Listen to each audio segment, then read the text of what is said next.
चंद मिनटों पहले ही, और उन्होंने मुझे बताया कि कई दोस्त जाने अनजाने में उनके बयान को सही नजरिए से नहीं देख पाए। उन्होंने साफ तौर से ये कहा था और मैं फिर दोहराता हूं, हमारे मुख्यमंत्री सरदार चरणजीत सिंह चन्नी हैं, हमारे प्रदेश कांग्रेस के अध्यक्ष सरदार नवजोत सिंह सिद्धू हैं, संगठन के प्रमुख और मुखिया सरदार नवजोत सिंह सिद्धू हैं, कांग्रेस की सरकार के मुखिया और चेहरे सरदार चरणजीत सिंह चन्नी हैं। और ये दोनों हमारे मित्र कांग्रेस के सब नेताओं के साथ मिलकर, आखिरी पंक्ति में खड़े हर कार्यकर्ता के साथ मिलकर पंजाब का चुनाव मिलकर लड़ेंगे। यही वास्तविकता और सत्य है मेरे मित्र। Let him complete and then I'll come to it. Our face will be Sardar Charanjit Singh Channi and Sardar Navjot Singh Sidhu, as also ordinary Congress workers and important leaders who will be supporting them. If anybody says one or the other will be faced or is by intentionally or otherwise it's being misinterpreted by a section of the media, then I want to tell all my friends in the media, please, you also, like Modi ji and Badal Sahab and Kejriwal ji, do not grudge a young Dalit leader the leadership role assigned to him as Chief Minister of Punjab, and he will be our face along with our PCC President, which is natural.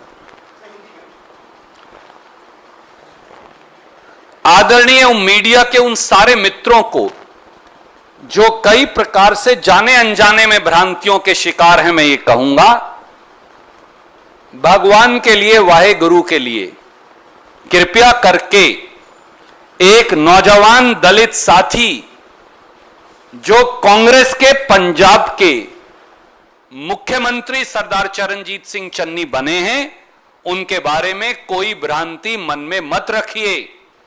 सरदार चरणजीत सिंह चन्नी बतौर मुख्यमंत्री कांग्रेस का चेहरा होंगे और उनके साथ प्रदेश कांग्रेस अध्यक्ष के तौर पर सरदार नवजोत सिंह सिद्धू भी कांग्रेस का चेहरा होंगे।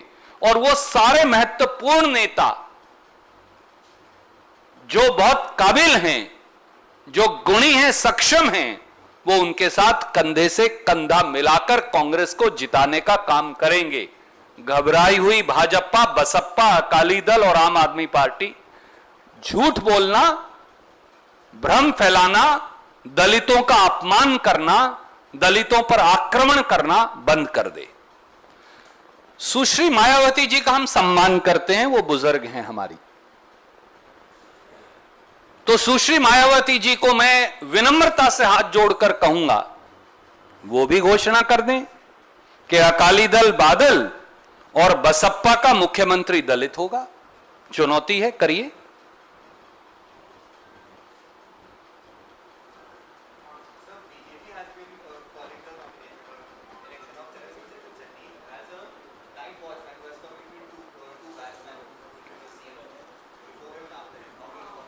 आदरणीय साथी, भारतीय जनता पार्टी इस देश के गरीबों का मजाक उड़ा रही है।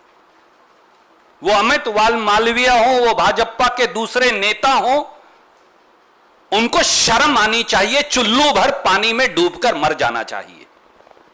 इस देश के दलितों, गरीबों पर आक्रमण करना, ऊना से हाथरस तक उनका आरक्षण छीनना, उनके संरक्षण के कानून को खत्म करना, और अब उनके एक नौजवान बेटा, अगर एक दलित का बेटा पंजाब का मुख्यमंत्री नहीं बन सकता? अगर भाजपा ने नहीं बनाया तो कांग्रेस ने तो करके दिखाया, उस पर भी आप मजाक उड़ाते हैं। जेपी नड्डा साहब, आदरणीय नरेंद्र मोदी जी, आज इस मंच से मैं कहता हूं, दलितों, गरीबों और पिछड़ों का मजाक उड़ाना बंद करिए, वरना आप वो दिन दूर नहीं जब सत्ता आपके पांव तले खिसक जाएगी। Yes ma'am.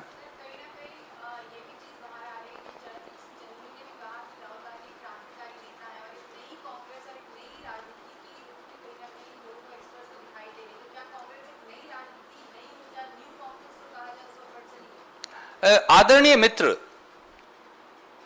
राजनीति में बदलाव स्वाभाविक है और यह एक निरंतर चलने वाली प्रक्रिया है।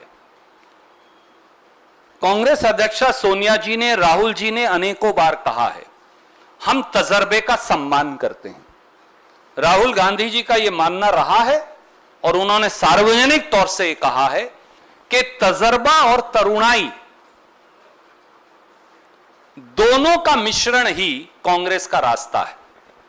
महात्मा गांधी जी के समय में सरदार पटेल और पंडित नेहरू थे, सुभाष चंद्र बोस थे, डॉक्टर राजेंद्र प्रसाद थे, और उसके बाद आप देखते आइए कांग्रेस ने कभी अपने बुजुर्गों को या उन लोगों को जिन्होंने, जैसे मोदी जी को बनाया किसने, मुरली मनोहर जोशी जी और अडवाणी साहब ने, को भवन में जबरन नहीं भेजा।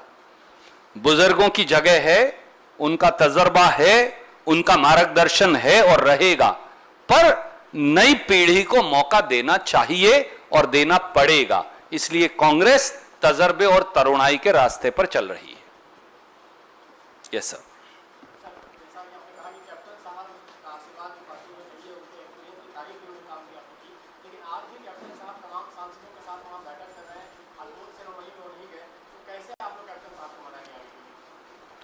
मैंने आदरणीय साथी इस सवाल का जवाब खुद ही दे दिया था सुओ मोटो में।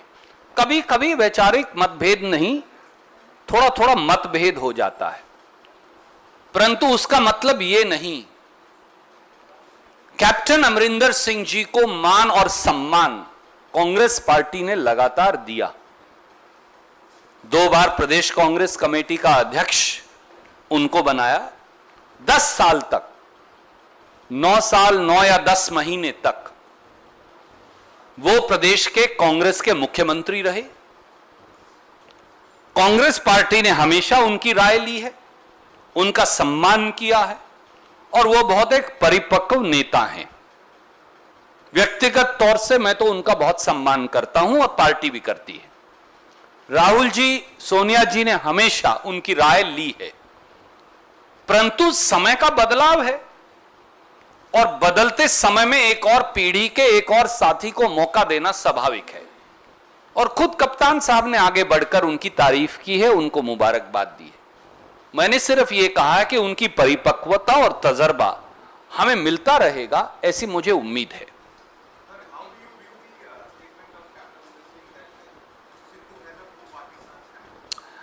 My friend, some things sent in anger, sometimes everything should not be necessarily broadened and necessarily inflated. I think there was a moment of anger. He has said what he had to say. He is an elder. Let's move forward. We've already moved forward.